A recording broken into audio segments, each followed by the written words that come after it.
phosphate supply chain system and 10 years for Hmm. potash. So, Yeah. whatever we are facing in September, that's the beginning. At least Hmm. 3 years of that, probably a lot more. And in the case of Brazil, they were luckily able to surge their imports of fertilizer, but then it just stopped. So they have enough for this season, but nothing for next. And that's the world's third largest exporter. So the famine starts at the end of this year. Now, I'm not worried Yeah. about the United States. Even with significant crop switching, we're still a massive exporter, largest in the world. And keep in mind that if you raise the price of wheat by 100%, the cost of a loaf of bread in the US only goes up by 25 cents. Yeah. So It's good we news. don't subsidize our food production system in the way that a lot of the poorer countries in the world do. But wow, look Yeah. out for North Africa, Middle East, and South Asia. They're going to really be hurting later this year. I'd argue yes. The economic models that we have become used to, whether it's fascism or socialism or capitalism, they're all based on the concept of populations getting bigger and the pie getting bigger. It's just an Hmm. argument over how you divvy up the pie. That's not the case anymore. Europe's been in terminal decline for 20, 30 years, Japan for 40, and China for 40. So within this next decade, we're going to be seeing a large number of countries, first and foremost China, where that aged bulk moves into mass retirement and beyond. We don't have an economic model for that. It's certainly not based on mass international transport of consumer goods for Hmm. consumption, because you need young people for consumption, and that is no longer an option in about a third of the world. And about Yeah. another third of the world is too poor to really move the needle. In my work, I don't really have a preference. Governing systems usually are a manifestation of the local culture as shaped by their geography. Hmm. So United States is kind of the classic case of a hands-off government, Hmm. because for most of our history, we didn't need a government. The land was inexpensive, the rains came regularly, agriculture was easy, transport was easy, and so the government only formed to do a handful of things that were needed as it was necessary. So we mustered up an army in order to fight our wars, but then we demustered them. We helped build a little bit of basic infrastructure linking our river basins, and then that was it. And then there were some protective tariffs on manufactured goods, and that's it. And honestly, it was like that until World War One. Hmm. World War One was the first time where we had to make a significant change to our system, and that has carried on to this day.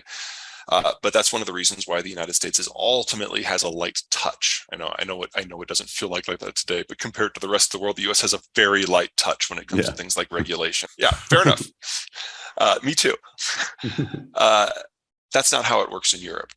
In Europe, everyone's in everybody's faces all the time. There are always challenges, internal and external. And so, whereas our government just kind of comes together as it's necessary, they have to have a government all the time. And if their government does not punch above its weight, if it's not professional, if it doesn't think forward, the country dies. So there's a pretty high bar there. We think of local government as where like nearly failed people sometimes go into. In Germany, that is the height of Hmm. honor to serve in local government, because you decide what is allowed to work. That's a We haven't Republican thing. professionalized it in the way that the Europeans have, because we haven't had to. I agree that would be a great direction for us to push into in the future, one miracle at a time. Uh, in China, China has a war government. Hmm. The northern Chinese were kind of like Europe, all in each other's faces. And so they fought among themselves over and over and over for centuries, for millennia, to decide who could be in charge. And then they impressed their will on the rest of China. So they see governance as an occupation. It shapes who they are, and it shapes how they react to everyone else Hmm. around them. And that's one of the fun things about governance, is you can have something that makes perfect sense for you, for your country, that's tailored for what you need, and then you interact with another country, and it all goes to hell very, very quickly. Hmm. So we push trade deals that reflect our light government touch, and the rest of Europe is like, what? Why would we do that? Why would we take all of these gains and just throw them out the window? And then, of course, the Chinese see it as a battle. Well, let me give you the obvious ones, and then we can talk about the ones I hope for. So there are a number of countries around the world who realize that the security paradigm of their home is dependent upon having a bigger friend somewhere else. And it's not that they're security consumers, it's just that they understand that there's a certain scratch each other's backs. Hmm. So top of the list, Australia. Culturally, they are the most similar country to us. physically they're the furthest away, and they've got a great chunk of land that kind of sits across from any number of regions that we're going to care about. First and foremost on that list is Southeast Asia, who I kind of see coming along for the ride and being part of a post-globalized American neo-trading network. Japan was in the wind for a while. Japan's always been its own thing, but under Trump basically threatened all the allies that he would withdraw troops unless they ponied up. And while most countries dithered and deferred, the Japanese tipped us. And then as soon as Biden came in, they cut another deal with Biden. So any world leaders who can cut a deal with Trump and Biden, that tells you that across the entire American political spectrum, they're comfortable. Japanese are pretty practical people. Absolutely. Well, they are now. They didn't used to be. They had a history. We all remember. Yes. Kind of crazy. So Japan, for example, was the third country to sign up for the Russia sanctions. That is not something they would have done 10 years ago, much less 40 years ago. So Japan is now in kind of the friends and family program that I consider. The UK is desperately trying to figure out what Brexit means. And once they do, they realize they're going to have to apply for NAFTA membership, and we will allow them in with certain conditions, just like we have done with every other deal we've ever cut with them. Scandinavia looks pretty good. It didn't 5 years ago, but the Russia war and the Finns and the Swedes rushing to get into NATO has changed minds up there. So whether it's Denmark, Sweden, Finland, or Norway, or Iceland, I think they're going to be part of the network as well. The two that are likely, but some things have to be worked out, France. The French will always be French. That's part of their charm. Yeah. But they're an independent military. They never sunk their economy into the globalized system.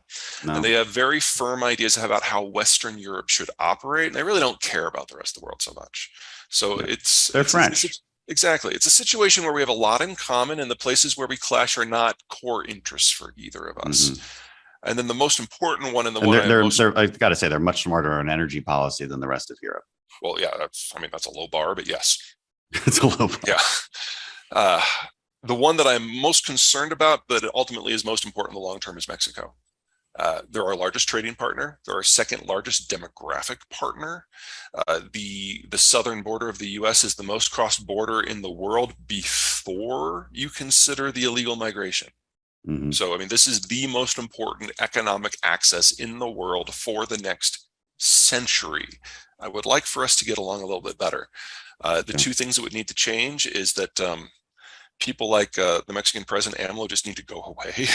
And number two, Americans really need to stop snorting cocaine. If we could get those two things changed, things would be so much better. And that's not something I really worry about. Two things. Number one, the birth rate fell out of Mexico and Central America about 20 years ago.